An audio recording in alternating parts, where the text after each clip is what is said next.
So if you're thinking about going along to your council and having a chat with them, in this video I'm going to share some tips and tricks that we've learned along the way in Colchester, and also how to access our speeches and notes, etc., that you can repurpose if you so wish. So when you're first starting out, what I'd recommend you do is, if your council live streams its meetings, to just watch several of them. That will give you a good idea of who's who and what their opinions are. The good ones will be obvious, as will the bad ones. So get to know your council. Then it's a matter of picking your topic. Now, different councils will have different rules with their have your say. So the bigger the council, the more rules they will have. Some of them, certainly at county level, you will have to submit all of your questions beforehand. Others will just let you walk in. So do make sure that you check what the requirements are. Now, you usually get just 3 minutes to have your say, which is tricky. But it's also a blessing because it forces you to be concise. And if you plan to do what we do with the videos, now they're completely optional, you don't have to do that at all. But we knew going in, if we could record it and do a video, we can get that information out to a lot more people. But don't feel you have to do a video. The most important thing is going in and having your say. And education, because the councillors are busy, so are the council officers. They're steered very much by the government, so they're probably not looking at the types of information that perhaps we are. And that's very important to remember. We get so many comments saying, oh yes, the councillors know what they're doing. They know they're locking us in a 15-minute city and all of the rest. Actually, I don't think they do. Judging by the sheer number of meetings I've sat through, we're lucky in Colchester. We have a lot of very good councillors and they genuinely seem to be trying to do their best. But they are caught in a system. They have very strict guidelines which they can work in. The funding they get from the government, they're not allowed to spend it on whatever they want. It's very specific, it's very controlled. So they're working in a very tight framework. They're also guided, steered, some might say controlled, by council officers. I've certainly seen some things pushed through planning because of the climate emergency that would never have got through otherwise, and they've been given absolutely no choice to, for example, to pass a solar farm that a lot of the councillors really were not keen to pass, but the council officers gave them absolutely no choice in doing it. I don't even know why they bothered to have the planning meeting, frankly. They were that controlled. So there's a lot going on behind the scenes that we don't get to see, but you do need to take that into account when you're speaking to them. Now, we were lucky to have had a talk from a man called David Sharalambus from reachingpeople.net, and he's a communications expert. And whilst it was very tempting to initially think you just want to go in and tell them off that they're doing things wrong and stop it, he got across to us that actually not only can you get your point of view across, but if you actually can reach the person you're talking to, you can change their viewpoint. And then instead of you just going in, ranting at the council and walking out again, which achieves absolutely nothing, I've seen it done, if you can actually reach the councillors and council officers and change their point of view, or certainly add some additional information to their point of view, then you've got the potential of having a whole army inside that council with the same viewpoint as you do, or certainly an understanding of what you understand to be true. So that is very powerful. A lot of people say to Karina and I, why don't you two run, you should be councillors. And it's like, are you kidding me? I know independent councillors in other councils, and as an independent, you are ostracised unless you have a political party behind you. It is very difficult. Some even refuse them a right of reply when they're debating things. So it's very difficult.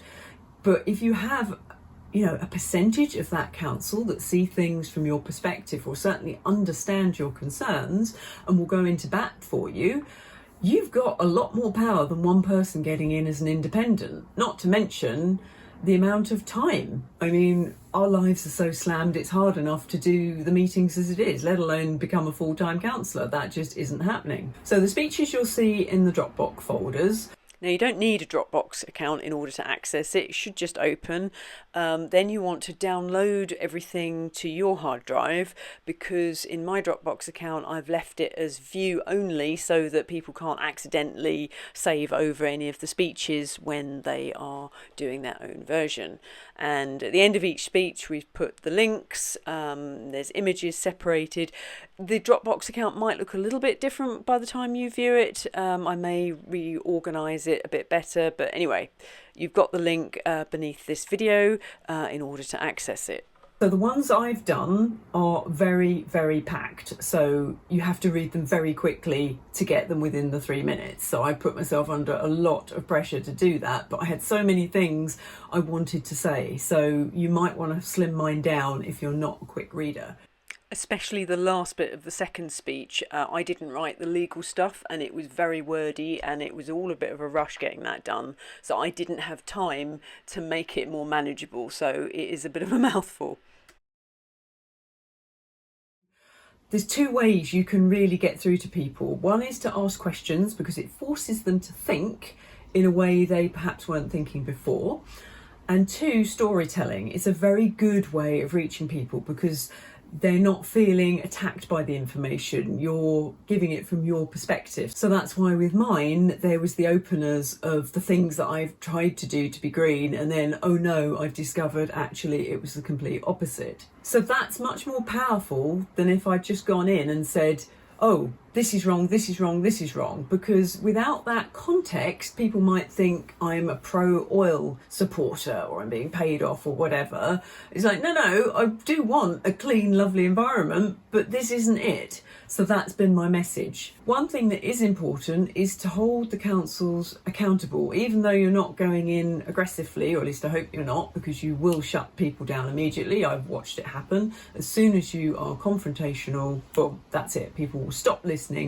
All they're thinking about is their retort. And then you've lost that opportunity to really get your message across. So you communicate effectively, but you also, it doesn't hurt to remind them of their responsibilities as councillors, because they are held to account. They have very strict guidelines, so they mustn't misappropriate council funds. They have a duty of care to the public and numerous other ones. So it doesn't hurt just to remind them and to show them, we know, even if you've forgotten, we know what your duties are. And that way you are coming across as somebody that you know what you're talking about, and I do suggest you research, but also you know what they should be doing, so you can hold them accountable that way. So that's what we feel is a nice combination. And you know, people often say to us, oh, it's not going to make any difference at all, you going. And it's like, well, what definitely won't make a difference is if no one goes, no one speaks up, and no one does anything. That is guaranteed not to make a difference. And we were very pleased at the last one we did, which was round 4. The councillors do, at the 12-minute mark in that video, you can see the councillors do actually speak up and ask for change within the council. They want to know the full life cycle. So we are making a difference. Now, we're making a difference with the councillors. Whether that makes a difference with the council is an entirely different matter, but at least we've already got people from within the council wanting change. And you might also notice in that video, when I'm delivering my speech, they're trying to ignore me, they're not looking at me, they don't want to know. But when one of the other councillors speaks up and says, we need to do something differently, they're sitting there nodding because a councillor has said it and it's not a member of the general public. They're nearly nodding their heads off, and they're in different political parties, but yet they agree when another councillor says it. So that's also important to get councillors on side, because they will have more of a say than you will. Now, it shouldn't be that way around, but it is. Now, none of us have had experiences writing speeches or doing any of this, so something I hear a lot from people is like, oh, I can't do what you do. And it's like, well, we're not really doing anything extraordinary. We've just gone in and tried to do our best. That little bit of coaching that we had really made a huge difference with how we tackled things. That's why we've been successful, not because of particularly us. If you know anybody with copywriting skills, that is helpful. People can be very good writers, and I've seen people do this that are good writers, but then when you go to say something out loud, it's a whole different thing. So, you know, I'm dyslexic, so the last thing any dyslexic person wants to do is read stuff out loud in public, especially when you know what you're going to say is going to go down like a lead balloon.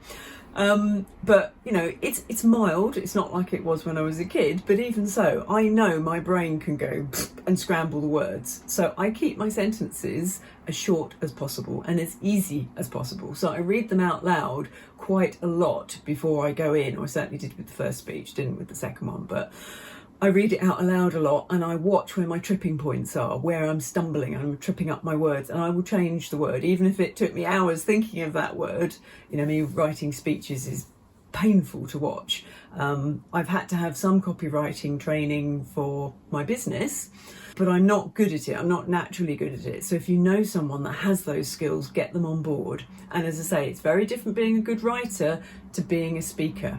So I'm lucky that I write in the way that I speak. If you are used to business writing and academic style of writing, that's going to be tricky for you to switch into that more natural way of communicating. So if you struggle, try recording what you want to say into your phone or something, and then transcribe it and then massage it down into sentences that are going to work. The most important thing is that you just do it. Don't worry about reading it out. If you want to be slightly more polished and not have it sound like you're reading, the trick that I've learned over the years with doing so many videos, which I think has helped me with my presentation, is when I first started doing my garden design tutorials, my very first video, I think it was back in 2009, I was so wooden. I mean, it was really bad. And I looked at it back and it was like, oh goodness, why is it so flat? I'm sure, do I speak like that in real life? And what I realised is it's because I was talking to a camera, an inanimate object. And when you're reading something, you're sort of talking to the paper that you're reading to an inanimate object. And that is why it becomes very flat and you get this monotone drone. So when I go into the council, I don't see them as councillors or anything to worry about. I'm talking to people, so I'm having a conversation, I'm putting the inflection in my voice, but then it doesn't sound like it's being read, or as much. I mean, sometimes it does, but you can't help it a little bit. So in essence, what you're doing is reading out loud in a conversational tone. That way you are giving you to your audience, which is really important. The connection you have with another person, that's really essentially what it boils down to. So your speech may be more formal than you would have in a regular day-to-day conversation, but it's still you that comes across, and it's still you that is connecting with whoever you're speaking to. But don't worry too much on that. That is just if you want to put a bit of extra polish on it. The video side of things, you know, you don't feel that you have to do that. So if you think nerves are going to be an issue, one thing that helped me a lot was doing some EFT. That's the emotional freedom technique. If you haven't come across that, look up Gary Craig on YouTube. It's basically tapping on meridian points throughout the body, where if something's happened to you in the past, your body can store that tension, and if by tapping on the meridian, it just releases that tension, that muscle memory, if you like. And that releases the trauma. And if you've got rid of all your stuff in the past, you can just focus on the here and now. You know, I've avoided public speaking my entire life. I'm, believe it or not, naturally quite shy. So this is not normally the type of thing I would ever dream of doing. I find the whole thing hideous from start to finish, if I'm truthful. You know, I don't want to be at the council. I'd rather be at home reading my books or in the garden. And I certainly don't want my face splattered all over Twitter on various videos and things. But yeah, this is too important not to do it. And, you know, my discomfort is such a minor part compared to what else is going on in the world and what happens if we don't speak out. So it's irrelevant to this. We've just all got to get on and do it and not leave it to other people. That's how we are in this mess in the first place, by leaving things to other people to do.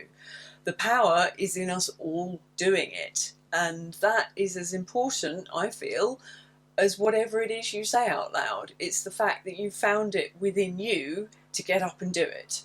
But I think us all recognising we are all powerful people, then that can never be taken away, whatever happens. And collectively, we are absolutely unstoppable. And that, I think, is the thing that the powers that be fear us getting to know the most.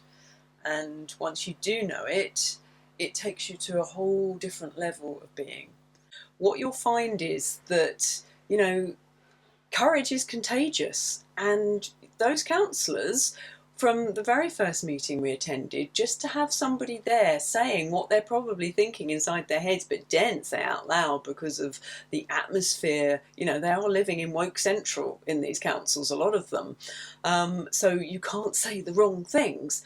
And the freedom when we spoke out, and we've had this in several meetings, they suddenly speak up. And that does make a difference. So just finding that courage to go and do it in the first place, it is uncomfortable. So if you do decide to go the video route and you want to get it viral, as much as I try to avoid it, Twitter has been absolutely instrumental in all of the videos going viral.